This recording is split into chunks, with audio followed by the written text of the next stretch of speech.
¿Has hecho claqueta? No. Vale. ¿Quién empieza hablando?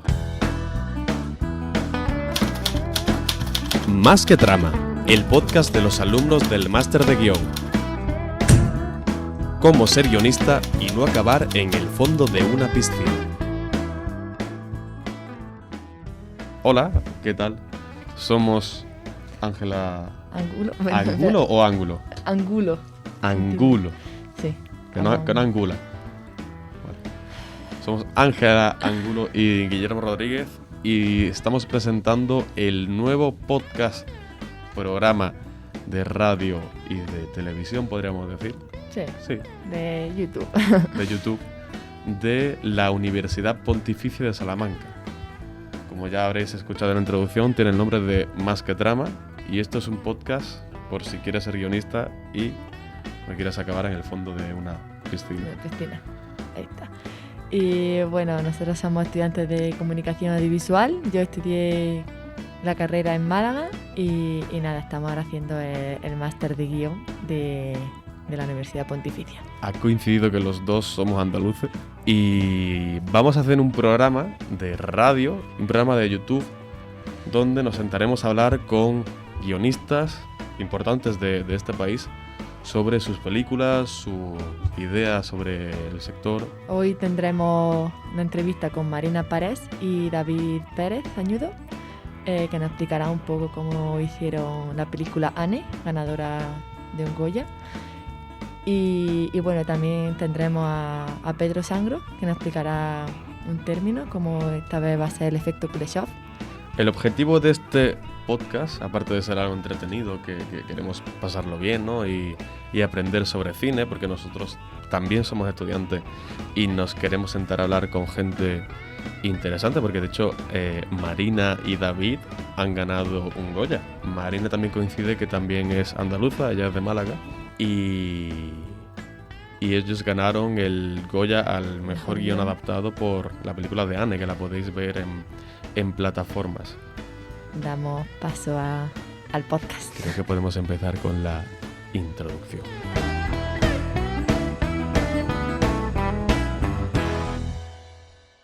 En esta sección de recomendaciones viene Mario Lagoa, directamente desde Galicia, desde un pequeño pueblo de Galicia que se llama Carballo, ¿cierto, no, Mario? Cierto. Para recomendarnos una película. Mario es estudiante del máster de guión en la Universidad Pontificia de Salamanca y nos va a recomendar una película. Muchas gracias por invitarme. ¿Qué tal? ¿Cómo te encuentras? Bien, muy ilusionado de participar en este proyecto tan apasionante. En el primer programa, de hecho. Pues mejor. Que de hecho, viniendo para acá, me he acordado de la película de la que vamos a hablar ahora y vas a recomendar, porque aquí en Salamanca, hoy, donde nos encontramos, hay una niebla infernal desde hace 2 noches que no se va. Sí, parecemos que estamos en medio del Himalaya, ¿no? En medio del Himalaya. Y de eso vamos a hablar hoy. ¿Qué película nos traes, Mario? Pues bueno, para empezar el programa fuerte, digamos, traigo una recomendación un poco bajo el radar. Una película de animación francesa de este año que está en Netflix, así que tenéis que ahorraros ya el cine, llamada La Cumbre de los Dioses. Y como hemos dicho, ambientada en el Himalaya, el alpinismo más duro. Es una película que me parece interesante para comentar, porque creo que seguramente pase desapercibida si no fuera por este programa. Bueno, vi que participó en festivales y de hecho en el tráiler que podéis ver en YouTube se ve que ha participado, no sé si en Cannes o en Sundance, de hecho. Sí, ha tenido bastante recorrido a nivel de festivales más autorales, tal, o sea, no ha tenido mucha repercusión, pero en el mundillo así de animación más autoral creo que está cosechando bastante éxito, podría decir. Vale, ¿por qué tendríamos que ver esta peli, Mario? Bueno, para empezar, porque el tema, creo que una película de animación que trate temas tan filosóficos y tan naturalistas como esta es extraña. O sea, para poner un poco de contexto, cuenta la historia de un fotógrafo japonés llamado Fukamichi, que trabajando en Nepal le llega el rumor de que un antiguo alpinista del que hace tiempo que nadie sabe ha encontrado una vieja cámara que podría cambiar la historia del alpinismo en el Everest para siempre. Por tanto, emprende una búsqueda de este viejo alpinista llamado Habu. Y ahí tenemos las 2 líneas temporales de la película.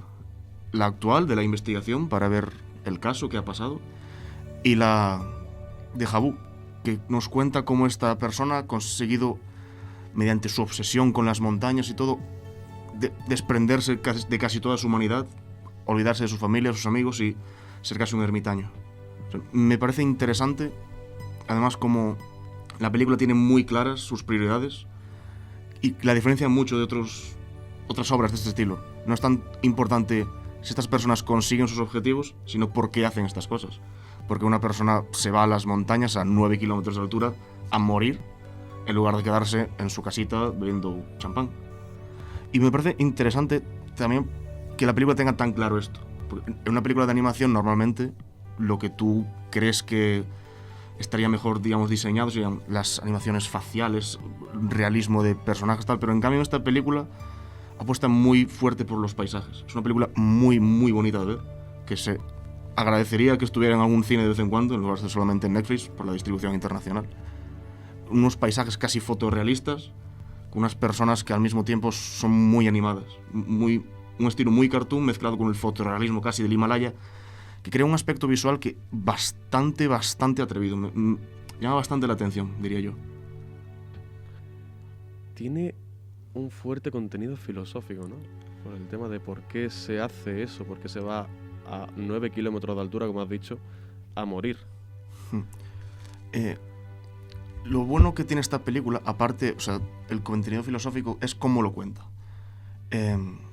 No es nada, digamos, aventurera. O sea, es una película que podría venderse como la gran odisea humana contra las montañas, pero es todo lo contrario. No dan ninguna importancia al tema del alpinismo. De hecho, se hacen continuas comparaciones entre el personaje de Habu, el alpinista viejo, con un antiguo alpinista del Everest llamado George Mallory, que murió. Se hacen continuas comparaciones entre esta persona, sabe que va a morir y le da igual. Sabe que va a morir allí arriba y sube allí arriba, se gasta todos sus ahorros para morir allí arriba. Pero después, a la hora de ver cómo llega allí arriba, apenas hay metraje de la película. No es importante ver nada de eso. Por eso creo que tiene un tono muy distinto a lo que te puedes esperar de una película de este estilo, de aventuras, alpinismo, superación, es mucho más etérea, digamos, filosófica. El final es un final abierto, entre comillas, se podría decir, que deja mucho a la interpretación del espectador, lo cual no te lo esperas de una película que lo primero que piensas es, vale, ¿llegará a la cima o no? Y ya está. Pues no, la película no va de eso, no acaba ahí para nada. La película tiene un gran, largo prólogo una vez que pasa, digamos, el clímax. Porque tiene claro que no es lo que quiero contar. No quiero contar una hazaña humana, quiero contar una pesquisa psicológica de un personaje curioso.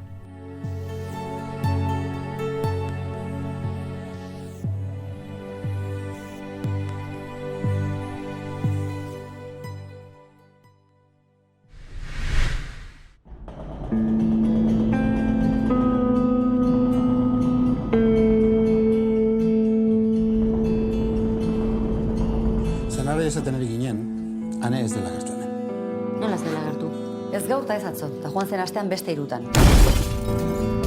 La mínima, agarro el teléfono, hablo con el jefe de estudios y tu hija cambia de instituto. Yo vengo de estudiar comunicación audiovisual en la Universidad Carlos III, con un Erasmus en la Universidad Roma III, en Italia, que yo creo que también aportó bastante a la curva de aprendizaje, y hice un máster en dirección cinematográfica en SCAC, en la Escuela de Barcelona, ¿no? Marina, pues también has estudiado comunicación audiovisual en la Universidad de Málaga. Hice un Erasmus también en Francia y luego me fui a estudiar un máster teórico sobre cine y estética del cine para eso, dedicarme a la vida académica. Lo que pasa es que me crucé a David por el camino y me hizo comprender, o por lo menos me dio la esperanza de saber que igual dedicarse al cine a un nivel práctico era posible, ¿no? Y no era algo que estuviera reservado a un puñado de elegidos, sino que bueno, se podía intentar trabajar en ello. Y entonces me volví y estudié montaje en el... Yo también siento, ¿no?, que en el proceso de escritura de Ane, que ha sido nuestro primer largo, mis gustos han cambiado, ¿no? Y mucho tiene que ver pues con nuevas perspectivas y nuevas miradas que también pues me ha aportado Marina, ¿no? Y que es una de las partes, yo creo, muy positivas de la coescritura, que es el poder enriquecerte y el poder pensar diferente, ¿no?, después de acabar un proceso de escritura de varios años, ¿no? Sí, como nos conocimos Fue un poco de una manera azarosa, porque había un curso que organizaban en verano en Córdoba, la mejor fecha, de guión. Y David iba a recoger un premio y coincidimos así, estuvimos charlando y resulta que era cuando yo estaba viviendo en Francia y David tenía que venir unos 3 meses a Francia. Y entonces nos dimos los contactos un poco pues por, ya está, tener a alguien conocido allí, ¿no? Luego en Francia, coincidencias de la vida una vez más, vivíamos a 10 minutos andando el uno del otro, éramos casi que vecinos. Y entonces ya ahí fue cuando empezamos realmente a entablar más amistad y a empezar a abordar la escritura de Anne, pero al final ha sido, si lo miras, como muy azaroso, ¿no? Muy bonito, porque ha sido una relación que se ha ido construyendo, pero sí, el origen fue... Y azaroso también porque yo creo que pilló en un momento de estudio, ¿no? Que igual te pilló en un momento laboral o trabajando en otra cosa, hubiese sido imposible dedicar tiempo a comenzar un proyecto de escritura. Pero en ese momento, pues fue posible, ¿no? Establecer el debate, el diálogo, casualidades también, ¿no? Como un festival que había en París, que hay en París, que se llama Different, que organizan españoles exiliados o que han crecido en Francia pero son de ascendencia española, y organizan un festival de cine español muy interesante. Entonces es un espacio donde se junta gente del mundo del cine y que nos coincidió allí, ¿no? En esos meses que yo estuve menos tiempo que Marina. No sé, como que de forma casual se dieron las circunstancias propicias como para arrancar el proyecto, la verdad.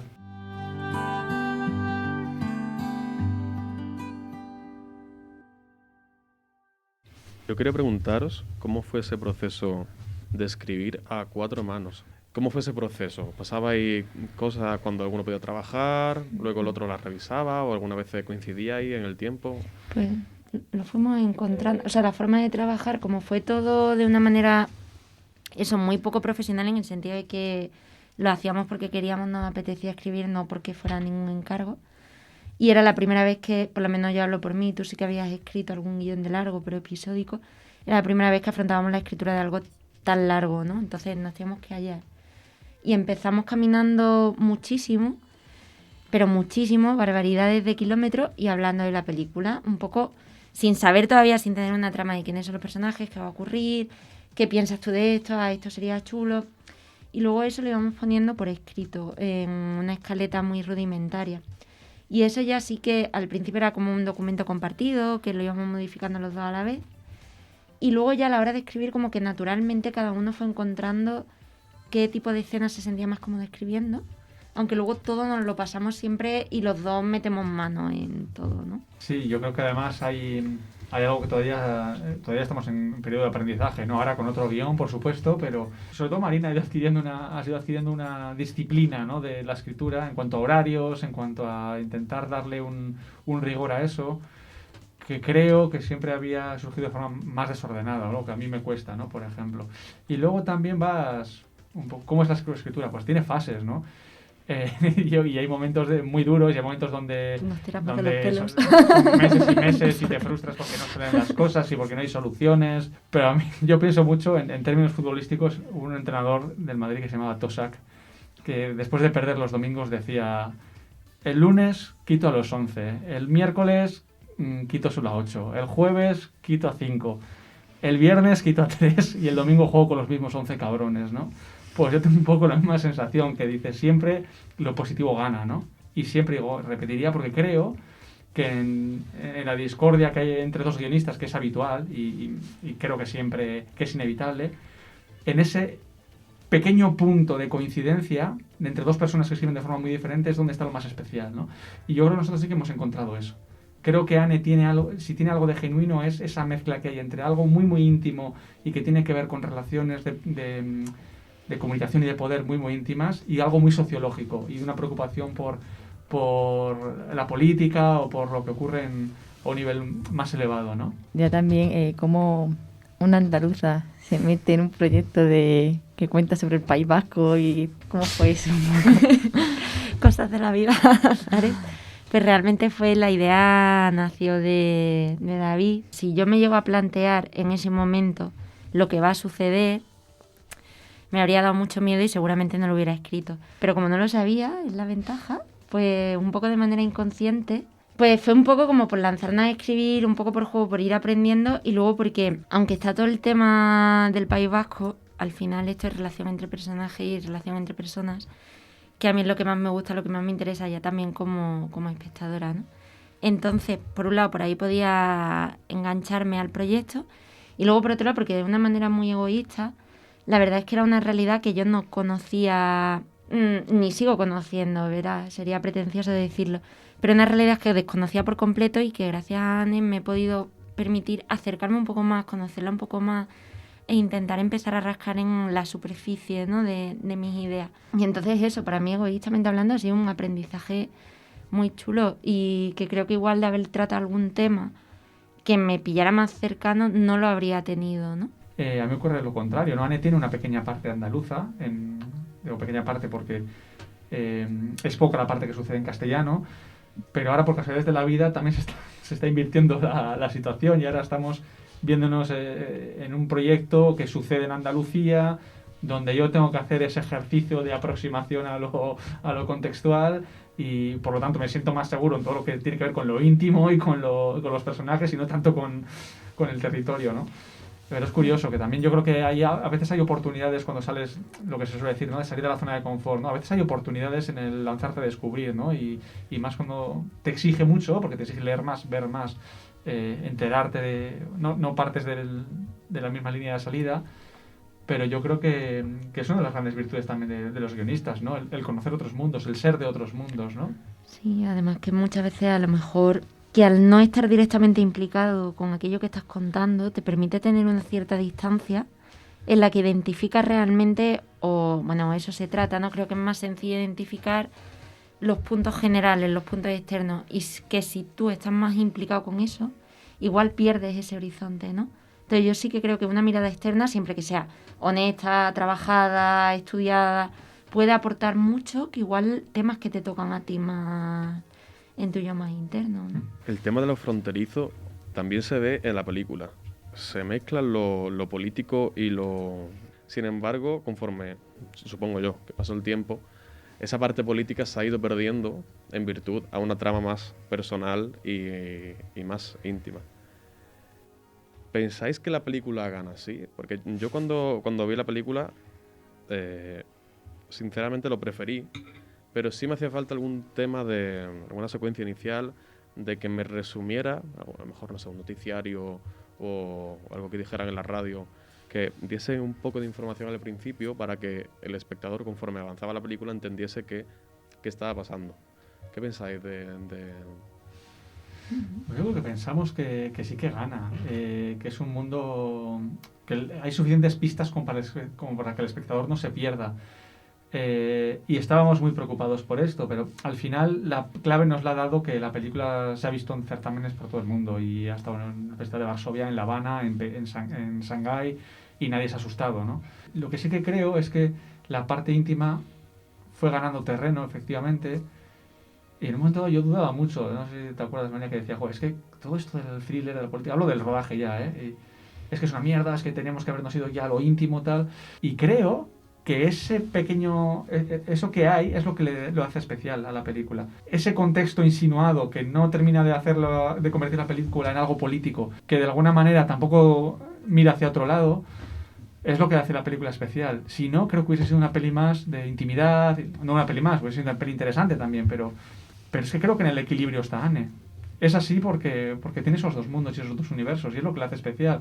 Es donde no hay tantos títulos parecidos, yo creo, en esa falta de definición. Muchas de las cosas que salieron ya con la película hecha era una de las conversaciones que tuvimos con los agentes de ventas, ¿no? Que decían, claro, es que realmente se empieza a hacer explícito lo que está pasando, ya no recuerdo, pero era en el minuto 30 o en el minuto 35. Y entonces ellos mismos nos propusieron que si podíamos adelantar de alguna manera esta información sobre cómo entronca la construcción del tren de alta velocidad con el contexto. Y es verdad que al final no se pudo cambiar porque ya, bueno, la peli estaba rodada y hubiera sido, no sé, hubiera sido un cartel explicativo al inicio. Y entonces, no sé, o sea, igual sí que hubiera ayudado alguna pincelada más para personas foráneas, pero luego creo que como eso, no es una película que intente explicar el conflicto que ha habido, ni siquiera el conflicto del tren de alta velocidad, pues bueno, igual si no se tiene toda la información, el grueso de la película la puedes continuar siguiendo, ¿no? Y por eso al final la decisión fue de no incluir ninguna información añadida a un riesgo de que no se pudiera entender fuera del País Vasco, ¿no? O fuera de España. Durante el proceso de montaje ha habido muchas reescrituras, incluso ha habido personas como Borja Coveaga, Enrique Urbizu, Iván Aledo que vinieron a ver proyecciones y que cada uno nos dio pistas, muchas veces encontradas, pero de cada uno sacamos algo, un cambio, un corte, una secuencia eliminada. También desde Latido, que fue la gente de ventas, hubo unas indicaciones, ¿no? Y muy provechosas. Y la única que no respetamos creo que fue esta de adelantar la información sobre explicar lo político un poco más. Y a todo lo pasado, unos meses después, me dijo: sé que esto no lo acertasteis y me pareció bien, creo que habéis acertado en no cambiarlo, ¿no?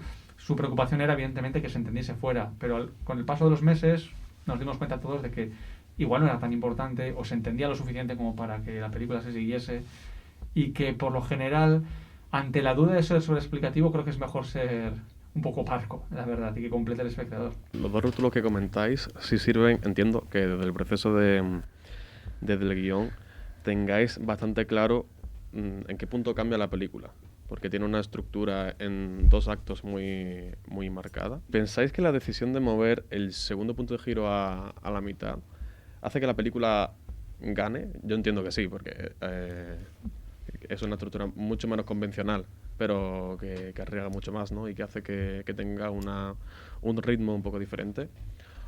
Y entiendo que también durante el proceso tuvisteis dudas, ¿no? De si cambiarlo, si no cambiarlo. Bueno, yo creo que desde que además fue propuesta de Marina, se adelantó al punto medio. Yo creo que lo hemos defendido los dos. Sabíamos que era más especial. Creo que ha habido aspectos donde no se ha arriesgado lo suficiente, sobre todo a nivel de dirección. Pero creo que a nivel de guión, en la decisión de estructurarlo en 2 partes ha sido inamovible prácticamente desde que se decidió.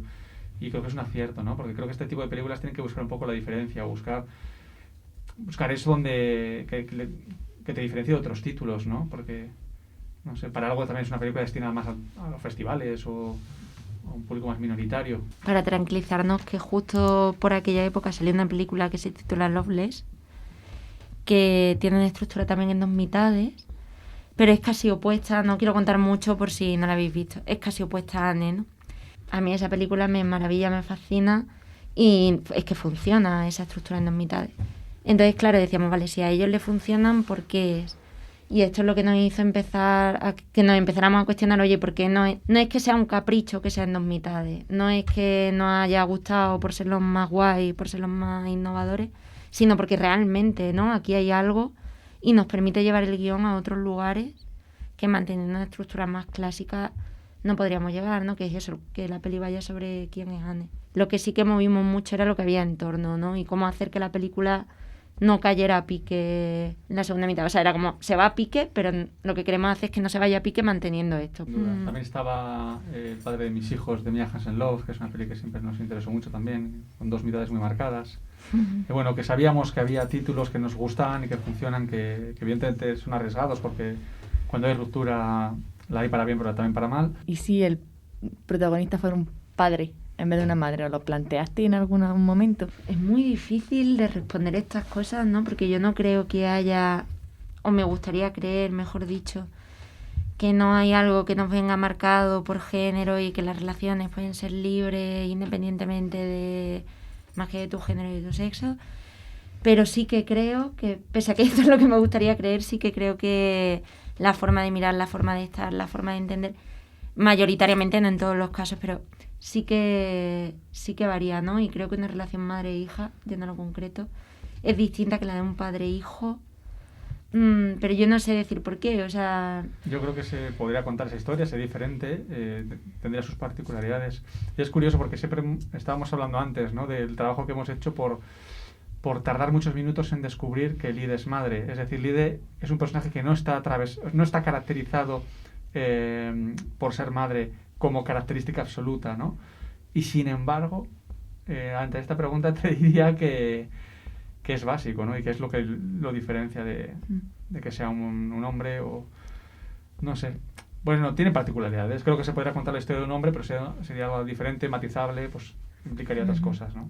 Sí, además yo creo que si, pensando ahora, si fuera, digamos, casi el mismo personaje masculino, no lo sé, es que estos son como generalidades que no sé, pero entraría más dentro de lo esperable, ¿no? Como un padre que no ha sabido hacerse cargo de los hijos, pero no por ello le condenamos. Claro, es Y creo que como una madre te lleva a otros lugares, y es muy injusto, porque esto sí es como muy machista y estereotipado, pero creo que nos lleva como espectadores que tenemos este bagaje cultural a esos lugares, ¿no? Pero precisamente como existe el estereotipo, planteamos esta película seguramente, ¿no?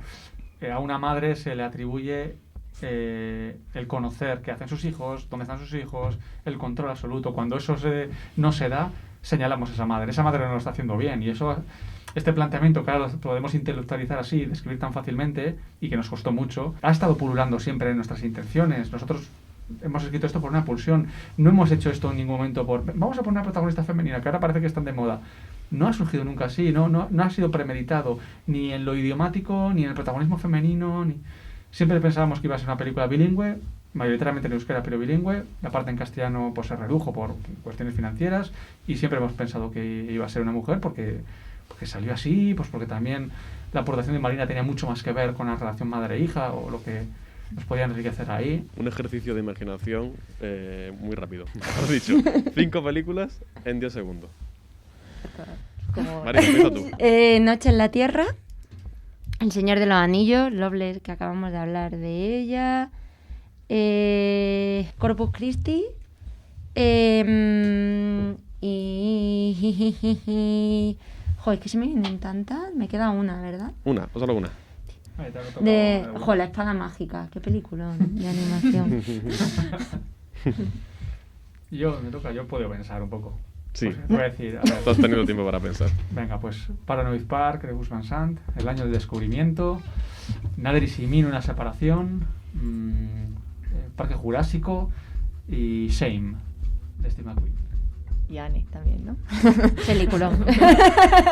Al mismo nivel que estás. Había por ahí en redes un debate de las mejores películas del cine español de la historia, y Anne estuvo en la primera ronda, no pasó a la segunda, sí. pero en la primera fase de todas estuvo. Bueno, creo que quedó cuarta, da igual. Muchas gracias. El rincón del catedrático.